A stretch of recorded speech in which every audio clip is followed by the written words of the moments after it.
Rain.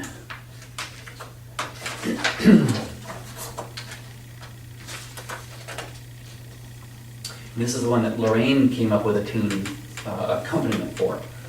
So we have two flats here, also Shel Silverstein. I opened my eyes and looked up at the rain, and it dripped in my head and flowed into my brain, and all that I hear as I lie in my bed is the slishity slosh of the rain in my head.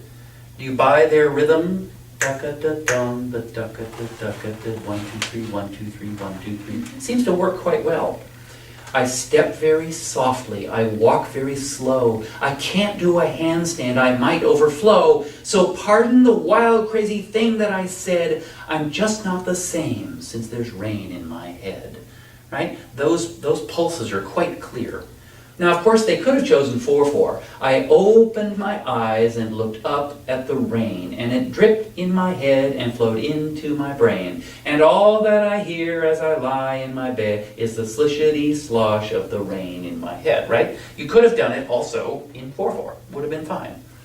But I like the 3/4. I think it's a better choice because it doesn't, when you do the 2/4 with this particular poem, it sounds a little dum-ticka-dum, ticka-ticka-ticka-dum. It sounds a little square. The triple meter, I think, just gives it more sense of flow and kind of forward motion. So I think that was a good choice. So if I play it, I opened my eyes and looked up at the rain, and it dripped in my head and flowed into my brain, and all that I hear as I lay in my bed is the slishity slosh of the rain in my head. Now, so far, that's the A section. That's major, isn't it? It doesn't sound minor, it doesn't sound sad or terribly worried, but I think there's something else that causes this to have a sort of a cloudy quality.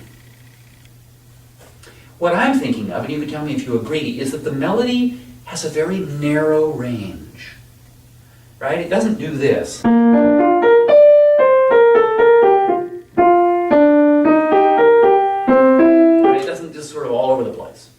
It's very kind of narrow.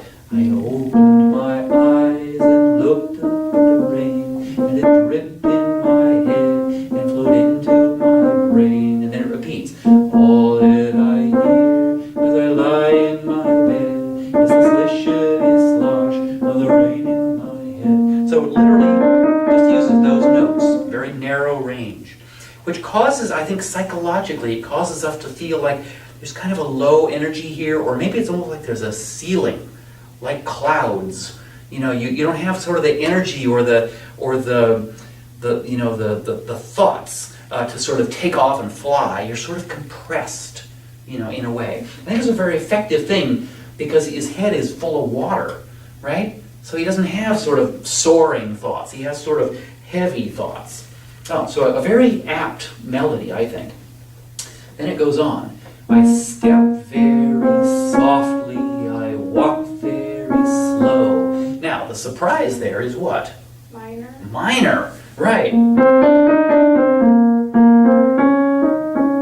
Right? It's really the same melody, close to it, but with that minor third. And it's not a relative major, is it? Parallel. Parallel major. It's still B flat. It's just B flat minor instead of major. That's kind of a surprise. We might have expected, right, to go to the relative minor. That would be a very typical thing to do. So it's kind of more surprising to go suddenly.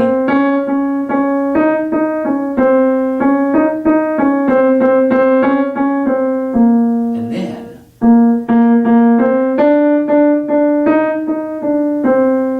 So pardon the wild, crazy thing that I just said.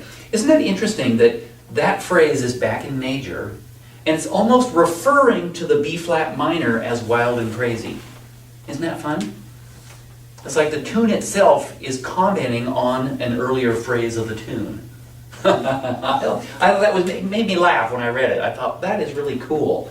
So, pardon the wild, crazy thing I just said. I'm just not the same since there's rain in my head. Right? Makes sense? You know, a tune like this could have been too repetitive, kind of, you know, a tune that just does the same thing over and over again and has a very narrow range and never really takes off and soars, it could be boring. It could be a failure of a tune. It's just not active enough. It's not imaginative. But that little addition of the minor in there makes all the difference, right? Because it gives us a totally different way of thinking about this tune. And then when this comes back and calls the minor wild and crazy, it just sort of extra added fun, you know? So I like that a lot. The chords for this are very straightforward in the sense that we have B flat, that's the 1 chord, then we go to the 5 chord, right? And then the 5 chord and back to the 1 chord, and we keep doing that. If we wanted to, we could muck around with that. All that I hear, when you get to that second phrase, this could have gone to, let's see, instead of, I'm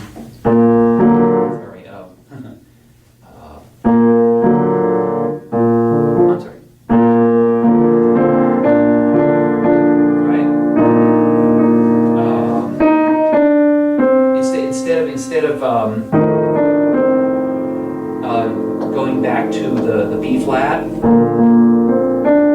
suppose we could have gone to.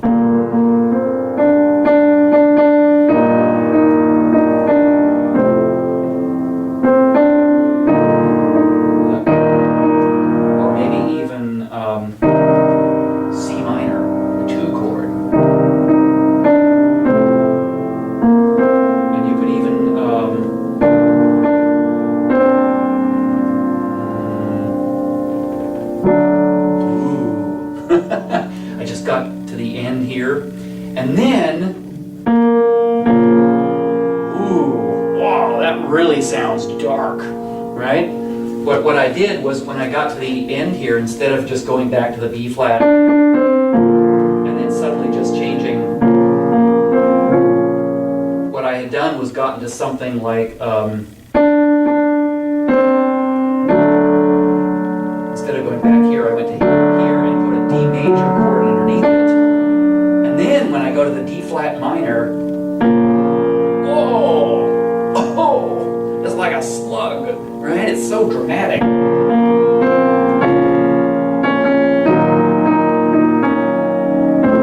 Yeah, etc. Okay? So there are games you could play with the harmony in here, not changing a thing in the tune, right? But overall, I just love the tune. As I say, it just made me laugh when I got to the wild, crazy thing, and that caused me, in retrospect, to go back and rethink my thought about the B flat minor. This sort of gave it an extra little level of meaning and fun. I thought it was very Shel Silverstein-ish. It's like the idea of you realize the rock he's sitting on is his head. It's like he doesn't mention that in the poem, but you can see it.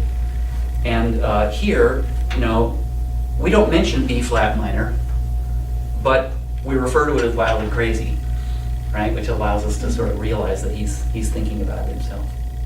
Well, good job, class. We like your tunes. Okay. Yeah, nicely done.